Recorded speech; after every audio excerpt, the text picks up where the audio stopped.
Chapter 1. Wishes and Needs.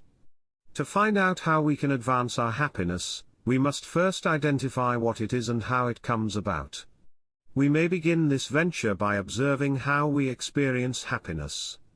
When we think about our happiness, we tend to associate immediately its particularizations in our existence. We picture past and present conditions, or we imagine settings that we believe or hope to be capable of bringing us happiness in the future. Our awareness of past and present events and our ideas of future events of happiness correlate with a desire to rekindle that past, to hold on to present situations, or to engender particular conditions. These longings to be situated in past, present, or future circumstances and to experience their beneficial implications for our emotional state constitute our wishes. We wish to recreate, attain, or maintain particular circumstances, so we can be happy. Our wishes define our happiness and guide our exploration for it. The fulfillment of a wish conveys happiness onto us. We are happy when we get what we want. Because our understanding of happiness is so intricately intertwined with the substance of our wishes, we have difficulties thinking rationally about it or our wishes. Our wishes appear to be phenomena in our mind that precede our rational thoughts.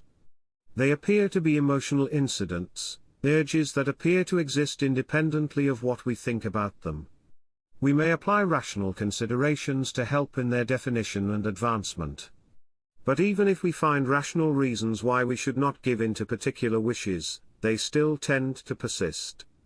The only way we appear to be able to reformulate our wishes is if we perceive that they or other wishes may suffer from their pursuit and we form new, more advanced wishes. In that formulation, our wishes seem to take rational advice and emotionally reconcile. Yet, even then, the underlying desires may continue to agitate, and may be difficult to discourage. Most of our wishes do not materialize by mere willpower. They pose objectives that have to be carried out. This implementation takes place in movements that we can frequently describe in a sequence of changes, in related steps. Simple wishes may feature only one narrowly defined activity engendering their accomplishment. Wishes that are more complex necessitate multiple steps of activity and accomplishment, that sequentially build on other steps to bring about the desired result. Many of our wishes require more than a singular chain of steps. They require the convergence or the interaction of two or more parallel sequences or single steps to produce a combined step. That combined step may serve the fulfillment of a wish alone or together with other steps.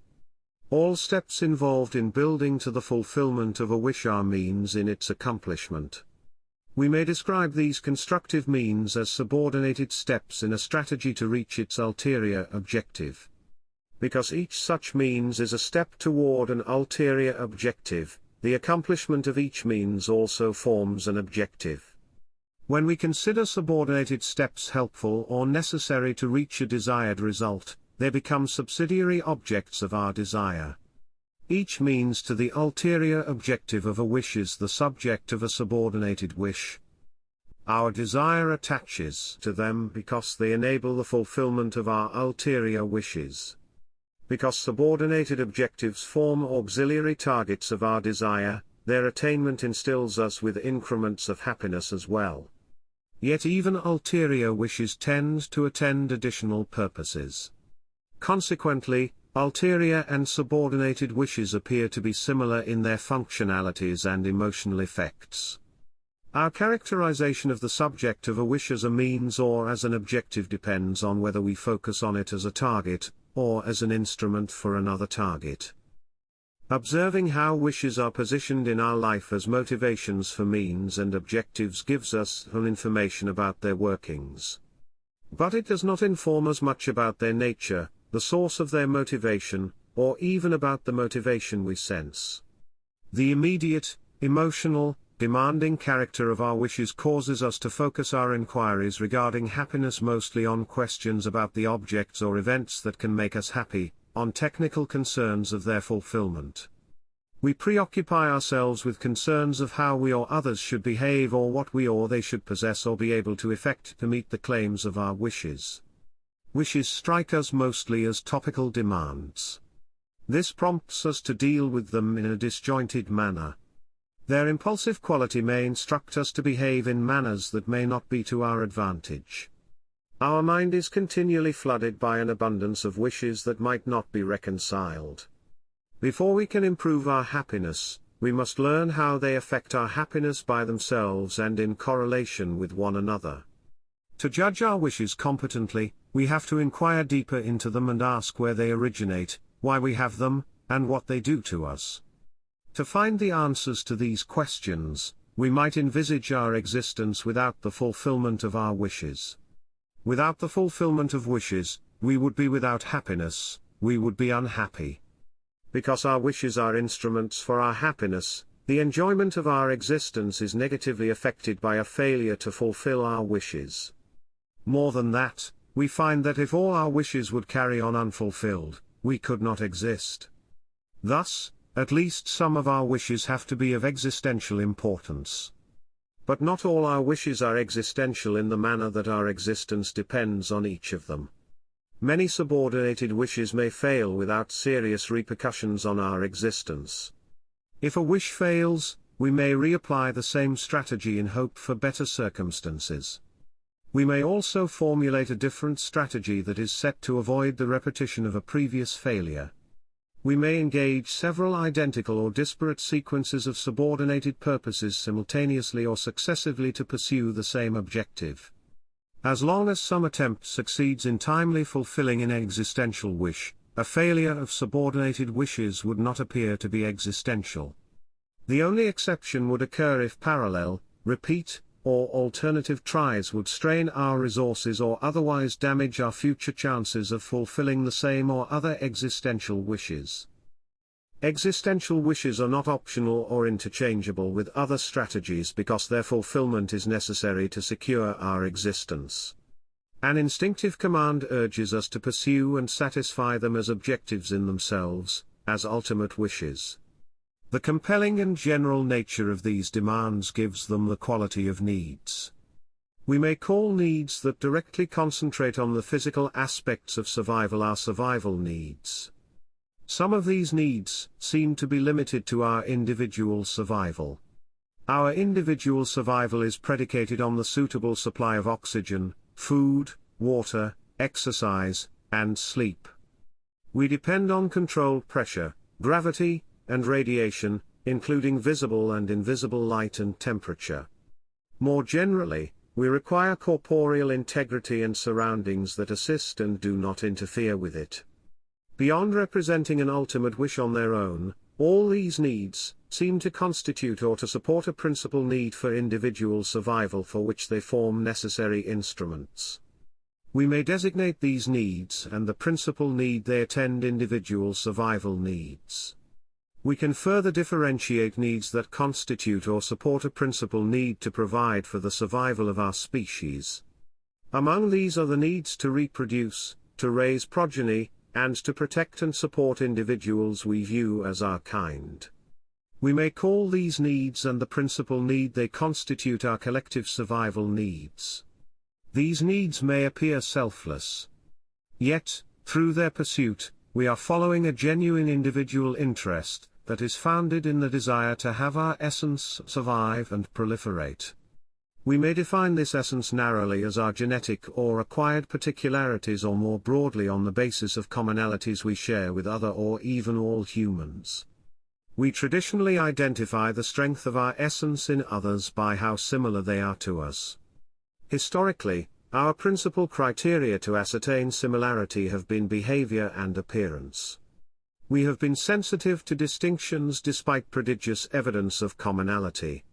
We may place emphasis on discrepancies in geography, culture, religion, and group membership, obviously physical traits including skin, hair, and eye color, facial features, build, strength, endurance, symmetry, and health, as well as mental features such as intelligence, personality, social attitude, experiences, or style.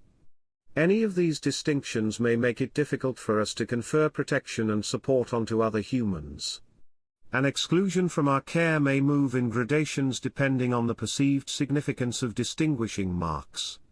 We may discriminate against their carriers to a point where we deny all recognition to them as carriers of our essence.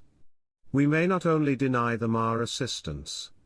Once we regard them as relatively or absolutely beyond the purview of our need to protect or support them to secure collective survival, we may change our behavior toward them accordingly.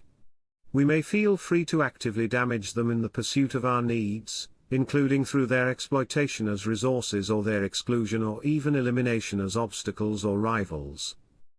Apart from needs that obviously serve survival, we can discern ultimate wishes whose fulfillment might not seem to be indispensable for our survival. Still, we sense an instinctive urge that demands their fulfillment with a vehemence that is similar to our survival needs. We may therefore recognize these wishes as needs yet distinguish them as collateral needs. Among these needs seem to be needs for companionship, social interaction, acceptance, giving and receiving love, and for treating other individuals as we treat us that we may also call our need for empathy. Additionally, they comprise needs for peace, justice, harmony, for the control and reliability of our circumstances, and for optimized comfort. They further incorporate our needs for self-determination, privacy, expression, self-realization, and self-respect. Accurately and succinctly describing these needs, if not even ascertaining their existence, seems to be difficult. It seems to be more complicated than determining the nature and scope of survival needs. Because survival needs focus on obviously physical conditions, fulfilling such needs has a plainly detectable utility in support of our own existence or the existence of others. What we require for survival appears to lend itself to scientific quantification and illumination. While collateral needs may involve overt physical requirements and mechanisms and various corresponding secondary effects, their essential concerns seem to express themselves on a non-physical, mental level. Their deprivation and fulfillment have primary effects that defy attempts of isolation, qualification, and quantification. This complication may cause them to appear as non-essential for our individual and collective survival. We may acknowledge that their deprivation affects our well-being to some extent and that their fulfillment adds satisfaction to our existence. Nevertheless, we may believe that we should be able to survive individually and collectively without fulfilling collateral needs.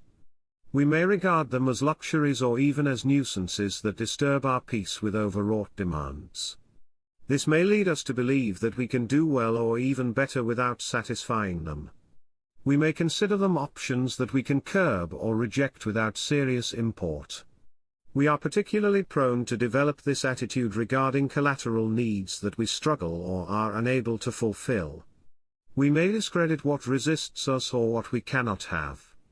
For the short term, our disregard of collateral needs may render our life simpler and seemingly without significant repercussions. Yet a long-term omission to fulfill any of these needs, and sometimes their brief deprivation, may have significant effects on our individual or collective existence. Depending on the duration and severity of the deprivation and our further condition, we may experience negative emotional consequences. These may range from temporary discomfort to a state of intense pain in which our existence has lost its appeal. They may precipitate other mental as well as overtly physiological deteriorations. These conditions may weaken our response to threats and opportunities that are relevant for our individual or collective survival. The non-pursuit of collateral needs may particularly have negative effects because of their numerous correlations with social interaction. Some of them may be fulfilled unilaterally without the provision of means to others. Others may be fulfilled by the protection and support of others without an expectation of compensation activities. Assisting the needs of others may trigger collateral satisfaction in us. But many collateral needs require constructive contributions from others. More than that, they may require contributions by particular individuals. Our inability to fulfill such collateral needs alone compels us to obtain cooperation to satisfy them. Individuals whose cooperation we desire may decline or condition their participation. This affords them power over our happiness if we are not or less willing or able to satisfy such needs by correlating with other individuals. Our dependence on their cooperation may give rise to conflict if they deny, ration, or condition their contributions. Then again, there is a likelihood that other individuals might cooperate because they require assistance to satisfy their own collateral needs of this sort as well under similar conditions.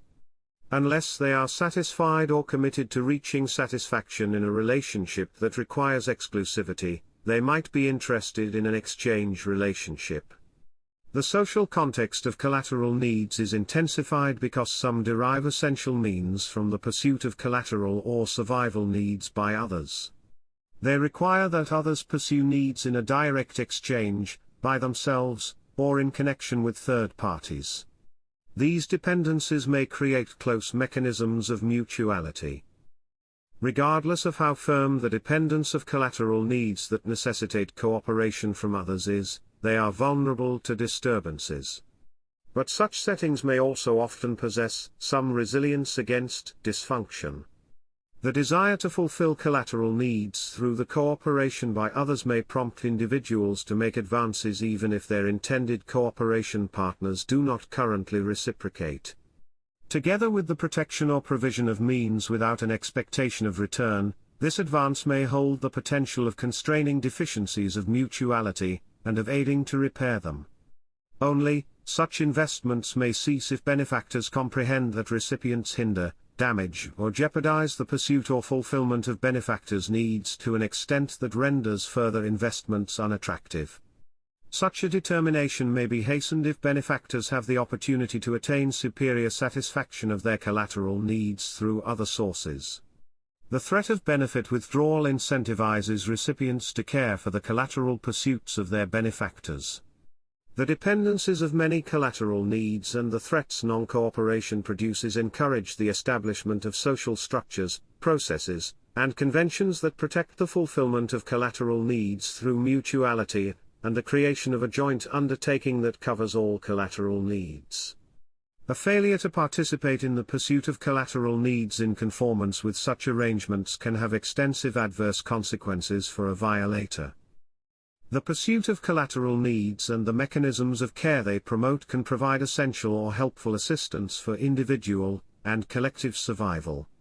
They can organize and safeguard unilateral protection or provision of obviously physical means, their exchange, as well as multilateral cooperation in obviously physical pursuits as means for achieving collateral objectives. Our desire to secure the fulfillment of survival needs may independently motivate us to engage in such undertakings. The social structures and conventions created for the pursuit of collateral needs therefore regularly overlap with those designed to promote and secure the fulfillment of survival needs. This may lead to the commingling and interaction of pursuits and effects. Additionally, collateral and survival needs seem to be substantively connected in many cases.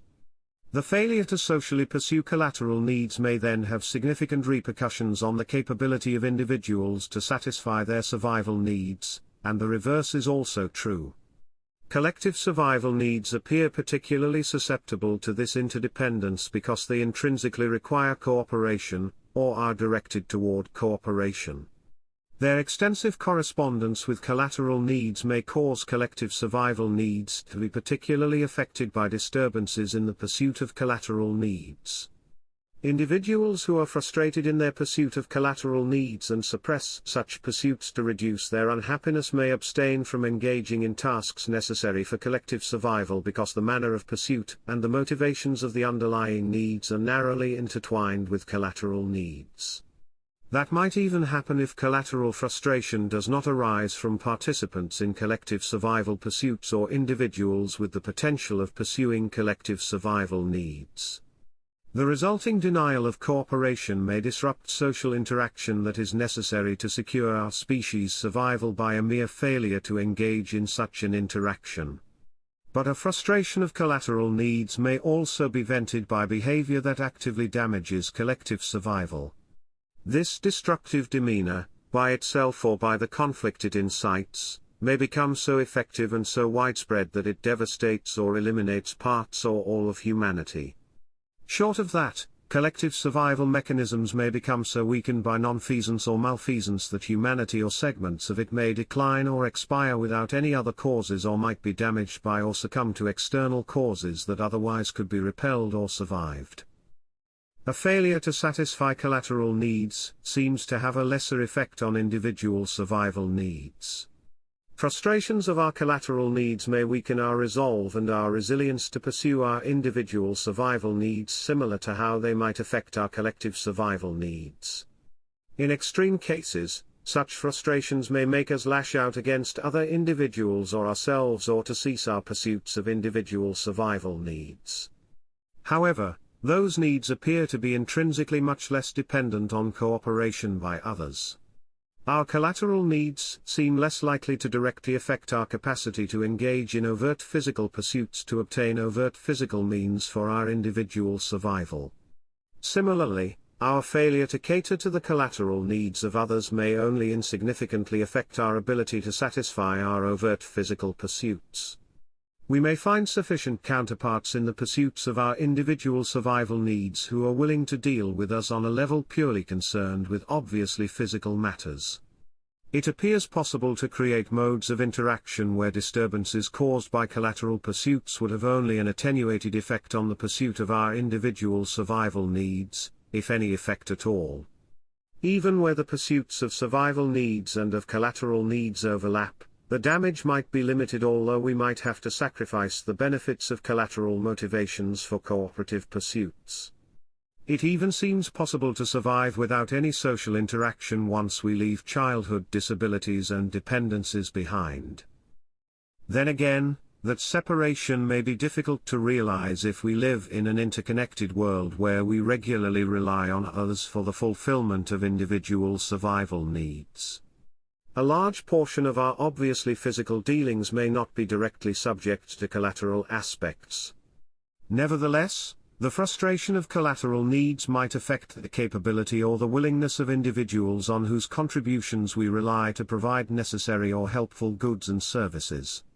It may further motivate individuals to interfere with necessary or helpful resources for the fulfillment of our individual survival needs or our state of fulfillment. Such actions may be taken because individuals may connect in their mind obviously physical and purportedly mental means and pursuits. A disturbance of our obviously physical pursuits may be targeted at us if those whose collateral needs are frustrated consider us responsible. But our obviously physical dependence on others could also expose us to repercussions if the actual or deemed source of collateral frustration is located anywhere in our supply chain, or if it is situated beyond. Even slight effects might have substantial consequences in an interconnected system, and they might build on one another either by causing negative obviously physical interactions or other frustrations. Not all disturbances in our obviously physical concerns are coincidental. Individuals regularly mingle obviously physical and mental means for the pursuit of both collateral and survival needs. A separation may be concentrated in dealings with individuals on whom we do not rely for the supply of collateral means. Still, that appears to be unnatural. It may weaken obviously physical commitments and leave aspects of our collateral needs wanting. It may therefore be helpful and even necessary to generally harmonize obviously physical with mental pursuits.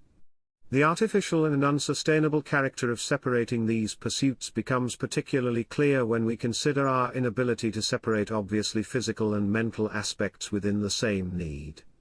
Every need seems to have obviously physical aspects, if not in its objective then at least in its means. A minimum of obviously physical activity seems necessary in some respects to shape circumstances for the fulfillment of mental objectives, and supplementary obviously physical provisions and protections may be helpful in ameliorating fulfillment. Similarly, every need seems to have some mental aspect, if not in its means then at least in its objectives. At the end of our efforts in all our needs we expect a mental, emotional reward. Even if we acknowledge that every need possesses obviously physical and mental aspects, survival needs appear as physiologically originated needs. Our senses tell us that they correspond to functions of particular parts of our body in correlation with environmental factors. The origin of most collateral needs seems less clear, although we may feel that certain parts of our body are involved in them. Our difficulty to connect them directly to a substantive cause or the functionality of a body part may tempt us to describe them as non-physical. Yet closer inspection indicates that they must be physical phenomena as well. Our collateral needs connect to physical sensory impressions of physical objects and events in and beyond us. This connection implies a physical format of subsequent processing. Moreover, the presence or absence of certain facilities or conditions in our body determines whether we exhibit certain collateral needs and how these needs are expressed. We seem to draw a distinction between collateral and remaining needs based on a difference between sensory impressions that we connect with physical objects and events and sensory impressions that we connect to mental phenomena. This distinction seems to originate from our natural incapacity to direct our senses toward the physiological processes in our mind and not from a fundamentally different, non-physical quality of our mind. We may therefore remain with the classification of needs based on their relationship to individual or collective survival. Although that distinction seems to have immediate merit in grouping the principal functions of our survival needs, it is ultimately superficial as well. Our ability to pursue collective survival needs is founded on our individual survival, and our individual life would be negatively affected by an absence of collective survival needs, or individuals would not even exist.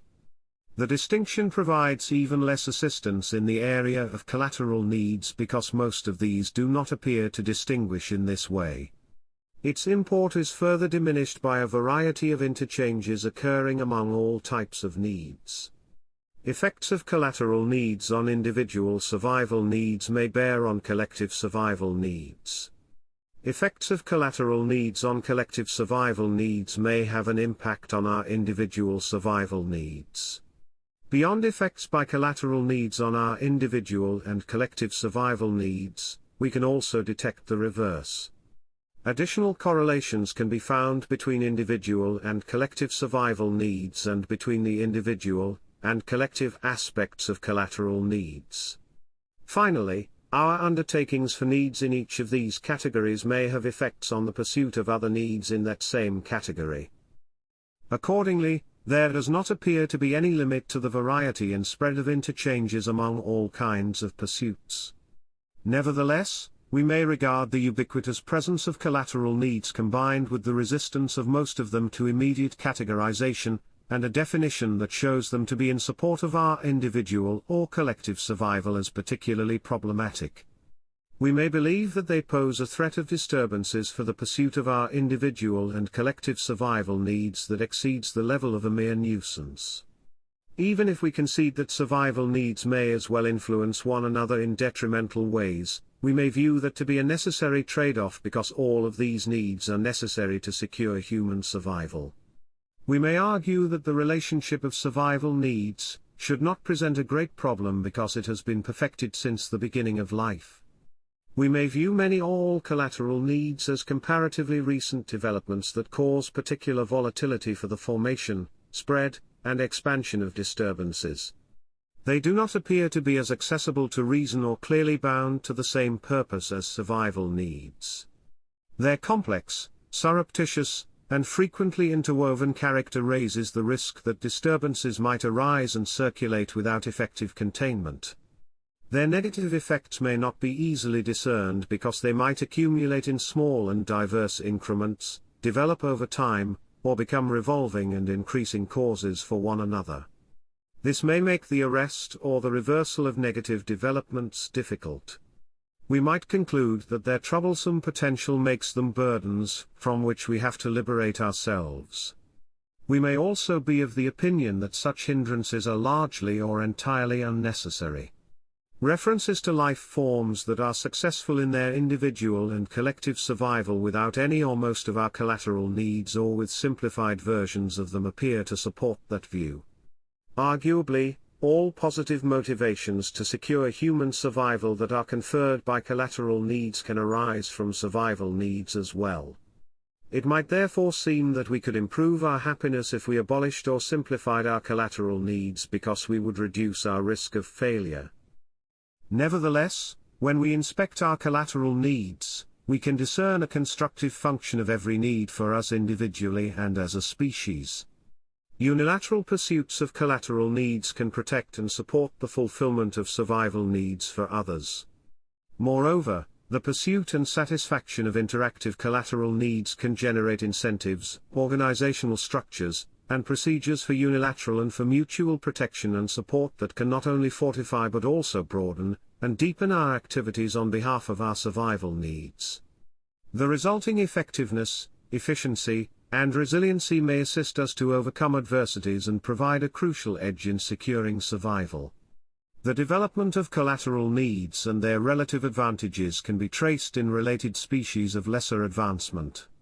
Although the negative potential of collateral needs if they are not satisfied and the investments and forbearances that they demand compete with the benefits they can confer, they seem to benefit humanity and individual humans more than they detract. In any event, our collateral needs are ingrained in us as much as our survival needs. This compels us to manage their positive and negative potential. It invests us with an obligation to fulfill them that is paired with a threat if we fail or we go too far in their pursuit. Their influence on our individual and collective existence prevents us from keeping them in a category of lesser importance. Collateral needs must be categorized as survival needs as well.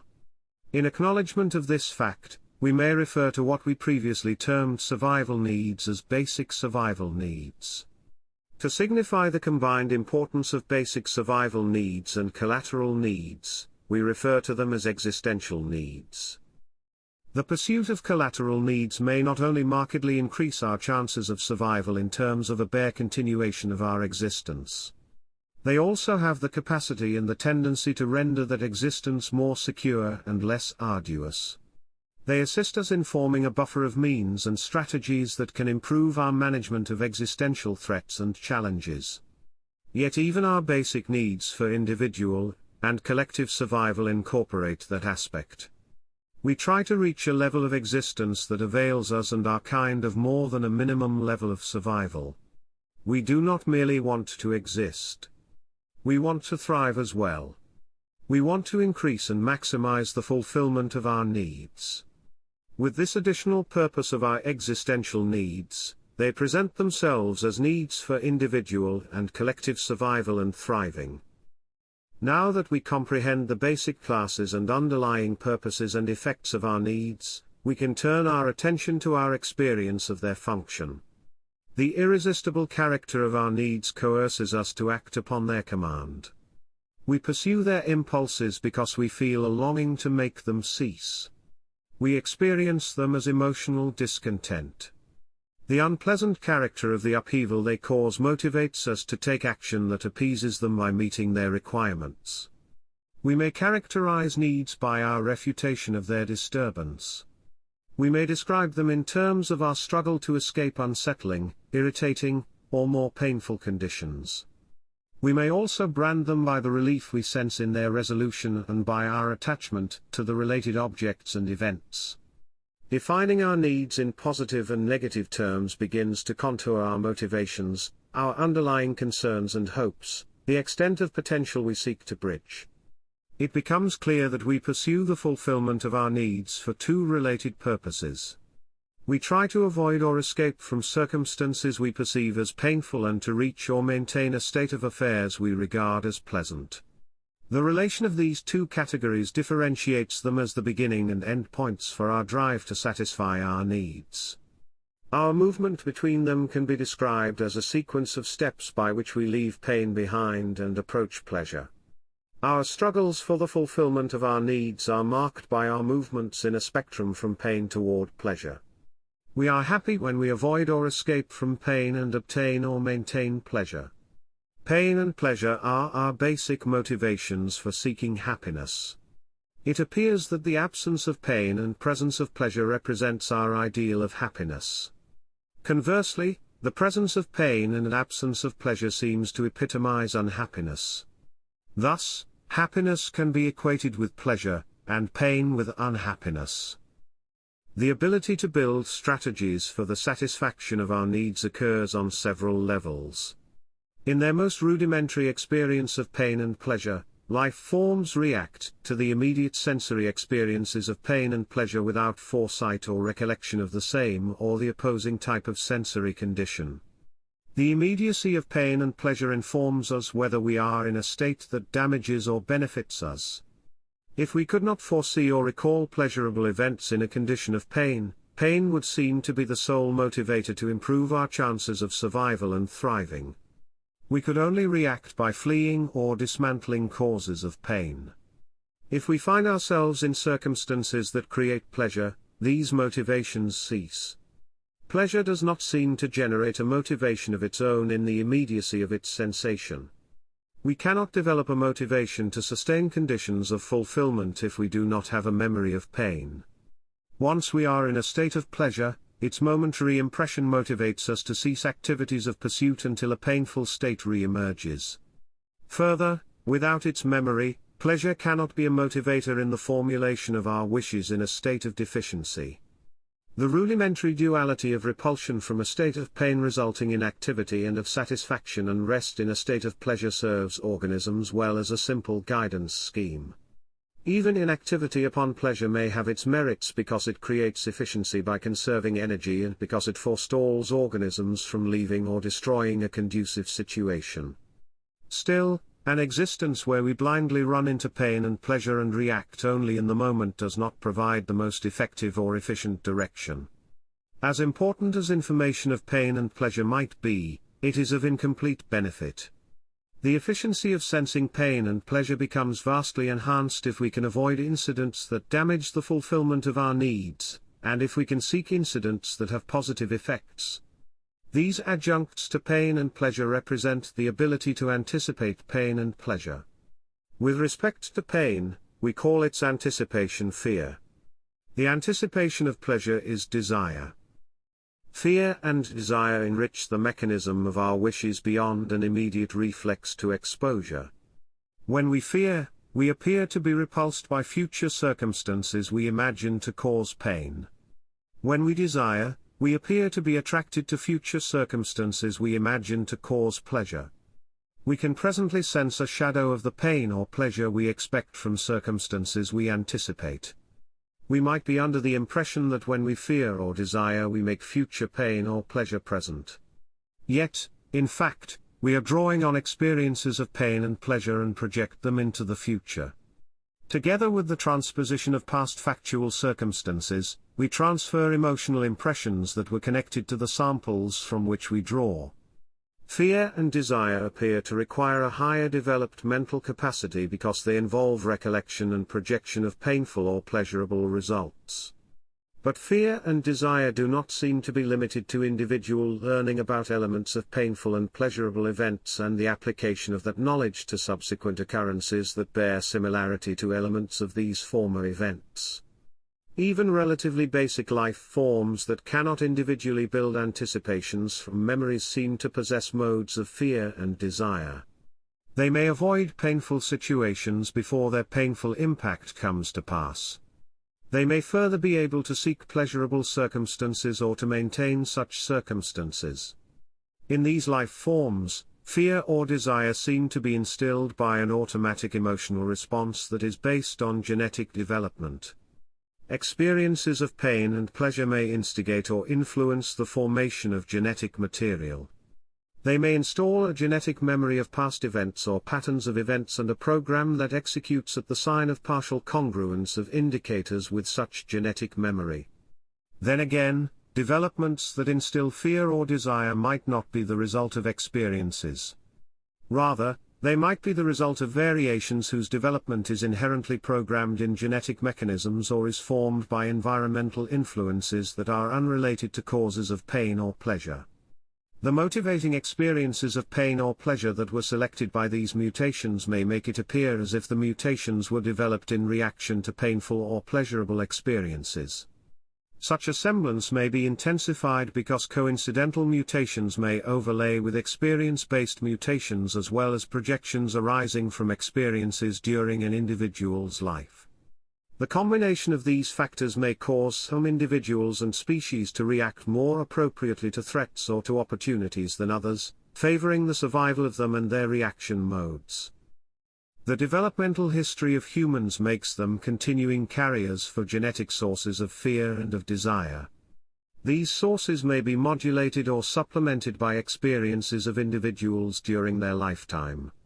However, the long-standing development of genetic foundations for fear and desire demands a presumption of validity similar to our sense of pain and pleasure. Our species might have survived with some genetically prompted motivations that were always or that have become deleterious to our survival or thriving. Only, considering the momentous challenges humankind has faced in its development, such detractions in large number or intensity should have caused our species' demise. Although we may have wishes that might yet cause such a result, no existential needs seem to be intrinsically useless or detrimental. Rather, detriments induced by genetic motivations seem to be confined to issues that concern the context, direction, or manner of pursuits. As we develop, such motivations may require or benefit from adjustment to reflect varied challenges and opportunities. Experiences of pain and pleasure permit us to reinforce, contradict, or supplement genetic impulses. But experiential debate with genetic forces may only be partly effective because these are engraved in our essence. Our genetic motivations may attempt to condition us in spite of experiences. Particularly where contradicting or adjusting experiences are missing or lack strength, genetic motivations may move us to imagine causes that never applied or no longer apply, or reactions that were never or are no longer optimized for individual or collective survival and thriving. They may prompt us to form wishes or may influence our wishes in unproductive or detrimental ways. On the other hand, inappropriate pursuits may also result from erroneous interpretations and reactions to experiences that we apply against better genetic judgment. In their anticipatory context, fear and desire preserve the functions of immediate pain and pleasure differently.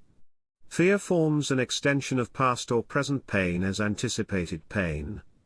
Although similar, that extension can be very useful for the satisfaction of our needs. It retains the same motivating quality of deterring us from and antagonizing us against situations with the potential of harming the fulfillment of our needs. Only now, we can react to harmful events in their nascent stages or can possibly prevent them. Nevertheless, in avoiding or fighting damaging developments, the character of our responses would generally remain the same. Desire, by contrast, exceeds the previously passive function of pleasure as a signal to cease fulfillment activity. Its anticipation of pleasurable events motivates representatives of life forms to pursue circumstances that may serve the fulfillment of their needs. Arguably, fear already incites activities that serve our needs by motivating us to avoid or curtail potentially painful circumstances. Similarly, pain already incites activities that serve our needs by motivating us to flee from or fight actually painful circumstances. Yet desire imparts an opportunity of qualitative departure from these activities. It instills the concept of wishes with a positive counterpart to pain and fear. The ability to instinctively sense and carry a pleasurable notion and to introduce it as an aim is significant. The resulting focus on the satisfaction of needs allows a more purposeful shaping of events compared to the negation of loathsome circumstances by fear and pain. The positive imagery of desired states provides wishes with positive objectives. These objectives combine with situations of actual or anticipated deprivation to build a developmental motivation that gives our wishes direction and encourages the construction of a concentrated strategy of pursuit. We may call this structure arching between actual and anticipated pain as its starting position and anticipated and eventually actual pleasure as its completion point, the pain-pleasure mechanism. With the forethought of fear and desire, our position becomes proactive instead of being reactive. We gain the opportunity to seek, select, produce, and shape objects and events we favor and to change, prevent, or evade objects and events we disfavor. This ability to generate or affect our future experiences forms a powerful tool in bridging the distance between deprivation and pleasure. Present and anticipated pain and present and anticipated pleasure all drive us toward the satisfaction of a need. Together with actual pain, anticipated pain repulses us from activities that incur, prolong, or deepen our immersion in circumstances that engender such sensations. The negativity of this experience motivates us to take action and terminate, avoid, or at least reduce exposure to a need. It urges us to fight and overcome or to flee and abstain from damaging circumstances and behavior. The motivations that pain and fear can create are vital for our pursuits because they assist us in rejecting and distancing ourselves from what hurts or threatens us. Yet, beyond these reactions, their motivations may only find an expression in incoherent, misdirected, or destructive behavior. Even an emphasis on obstacles that seem to counteract our departure from deprivation or on progress in the departure may be short-sighted. These concerns may not be sufficient to secure our survival and thriving. To make our departures more effective and efficient, we require a positive motivation that infuses direction and draws us toward the fulfillment of our requirements. Anticipatory pleasure sets a beacon toward which we strive. Even actual pleasure obtains essential functions through the capacity of recollection and anticipation.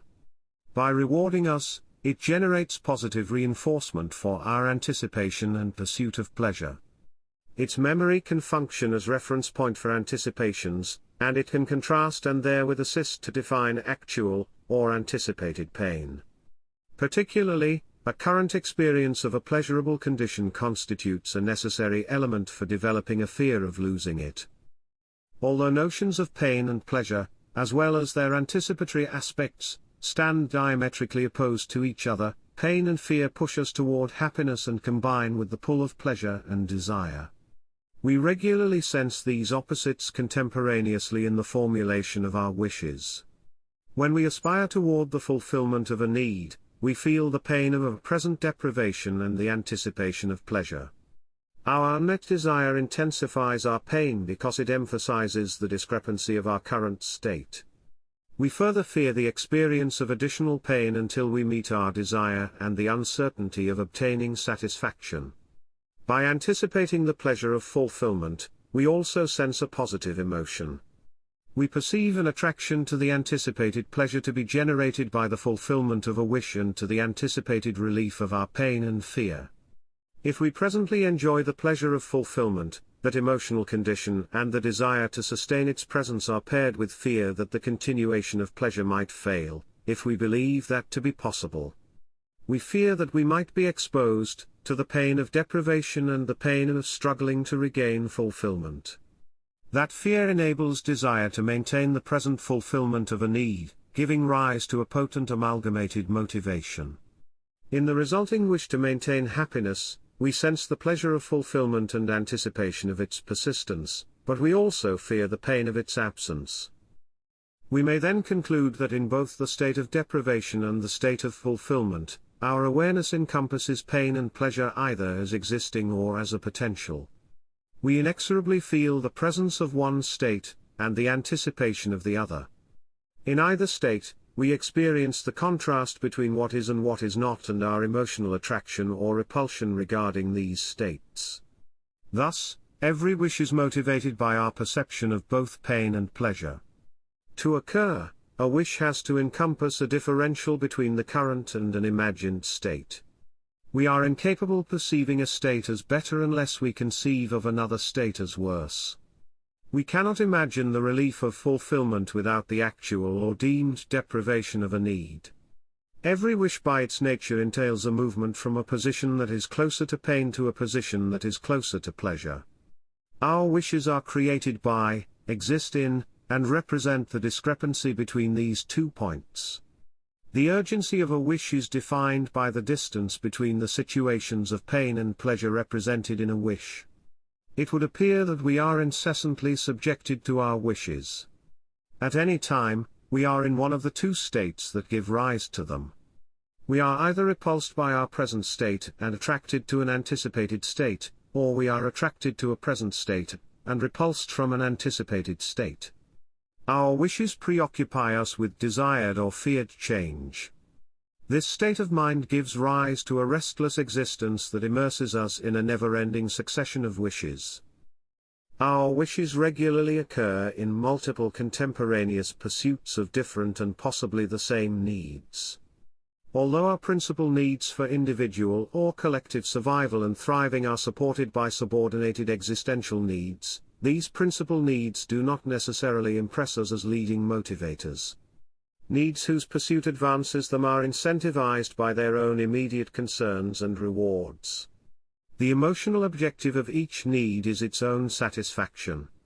For each need, we can distinguish a different kind of pain and pleasure, a specific quality of happiness and unhappiness. These differences describe needs and identify them to us as disparate. They share the same general pain-pleasure mechanism to indicate deprivation and fulfillment. We can therefore employ general concepts of happiness and unhappiness on them. Still, when we refer to our need to be happy, we are implicitly referring to happiness in different regions of our being. These variations are necessary to enable us to react appropriately toward different types of threats or deficiencies to our individual and collective existence. We could not function with a uniform concept of happiness because we would have no guidance which underlying factual necessities for survival and thriving must be addressed to create satisfaction. The differentiation of pain and pleasure for each type of requirement enables us to identify the functionalities that are in need of remediation or upkeep. Our pursuits are guided by their state and by their potential for change represented by circumstances for each need. Experiences of deprivation and satisfaction happen in a natural cycle for a large part of our needs, while other needs are not cyclical. Although some needs are initially experienced in their state of satisfaction, other needs may be initially experienced without any knowledge of their satisfaction. If they enter our awareness as an incident of pain without our prior experience of their satisfaction, we have at best a genetic urge to guide our actions. Our forays may be directed by automated instructions that point us toward means or strategies of fulfillment. Genetic instincts may be able to motivate our wishes entirely or partly. Although their instructions might be precise with regard to means, their ultimate objectives may remain indefinite in our mind as long as we possess no memory of satisfaction to which our mind could aspire. Before the initial satisfaction of a need, we do not know the ultimate conclusion for our wishes. Even genetic instructions regarding means may be nebulous or may not be triggered until we are exposed to them. We may be conditioned to search for them without much of previous notion of them. All we might be able to formulate with certainty might be a negative wish to escape the state of pain or fear we experience. That negative wish may have us search for its counterpart of fulfillment and hence reinforce the search incentivized by positive generic imprints.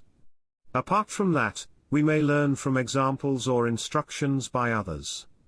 We may imagine fulfillment to be similar to incidents we experienced concerning other needs.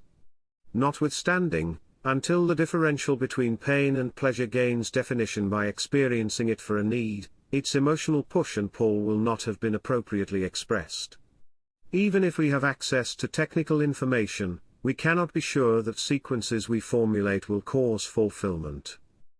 Correspondingly, if we have never experienced a need in its deprived state, we cannot formulate a fully formed wish of preserving its fulfillment. The continuous fulfillment of a need may prevent us from being aware of such a need's existence, even as a matter of genetic instinct, because its actualization remains dormant as long as a need remains fulfilled. The pleasure of fulfillment does not provide an understanding of its absence. We must have a contrasting experience. Short of experiencing actual deprivation, we can draw on our experiences of pain from the deprivation of other needs. Our inquiries into potentials of loss may leave us with an understanding of the circumstances that maintain fulfillment of a need. We could impart fear regarding events that might deprive us of these circumstances by actual or by simulated endangerment. But such a fear would be indefinite and likely miss the motivating vigor of fear that is founded in a prior experience of loss.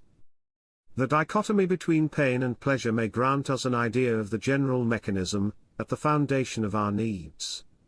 Still, to understand the phenomenon of our needs fully, we have to give scrutiny to their sources.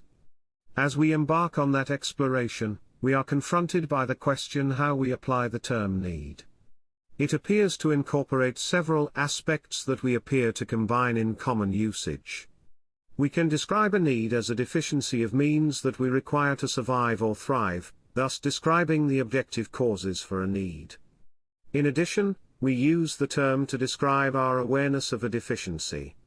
Finally, we use the term to describe our mental response in form of our motivation to neutralize the causes and our awareness of deficiencies.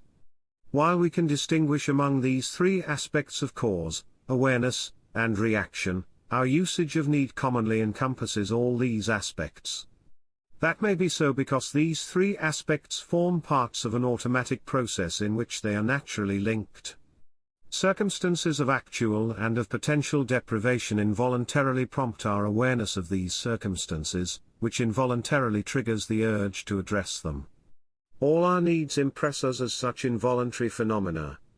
They appear to us as uncontrollable forces of nature that seem to originate, if not dictate, our demeanor. Our at times limited understanding of them, their causes, and the ways in which they impose on us can make our needs appear like strange and mysterious forces although they define us.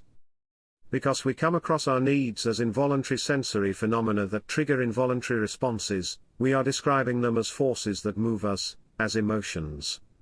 Most physiological mechanisms involved in our needs are concentrated in our brain.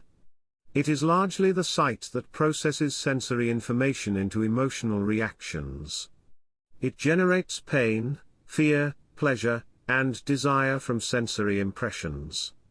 It also correlates, categorizes, stores, and retrieves sensory impressions of objects and events that we consider to be associated with emotions and generates directives in response by its instinctive mechanisms. Even a number of sensory origins for needs, particularly concerning collateral needs, appear to be located there. Still, many origins for our needs are located in, perceived by, conveyed by, and possibly partly processed in other parts of our body. While we may call all these phenomena mental processes, we can distinguish perceptive facilities that detect, convert, and transport sensory signals from emotional facilities that process our awareness of and response to them. The quality of our emotional mind, our emotional intelligence, can be measured by how well it pairs sensory impressions with emotional cognizance, and responses in assistance of our needs. In humanity's development, perceptive and emotional facilities initially encompassed the entirety of our mind. Eventually, they were supplemented by discrete facilities of rational thought that we may call our rational mind. Although it seems to depend on the same perceptive mechanisms as our emotional mind and generates awareness, that awareness is only factual and remains detached from the emotional mechanisms of pain, fear, pleasure, and desire and instinctive reactions. Similar to our emotional mind, it relates, categorizes, stores, and retrieves sensory representations of objects and events, but it does so with a vastly expanded capacity. While emotional facilities are limited to processing the fact that certain objects and events or types of them are linked to emotions, rational facilities discern how they happen. Our rational mind processes sensory information of objects and events in a spatially or sequentially correlated manner, and catalogues them according to recognitions of order. The quality of our rational mind, our rational intelligence, can be calculated in four aspects. The first is how well we remember objects and events or connected rational activity in which we engaged. This is our capacity to recall. Another is how well we derive causality from observations. That is our capacity to understand. A third aspect is how well we keep the correlations of multiple aspects present in our mind, our capacity to associate. Finally, rational intelligence is measured by how well we conceptualize new objects or events as means for pursuits, our capacity to invent. These capacities assist similar, rudimentary capacities of our emotional mind and its aptitude to plan and implement the pursuit of our needs. The next chapter examines rational capacities in more detail and how they interact with our emotional capacities.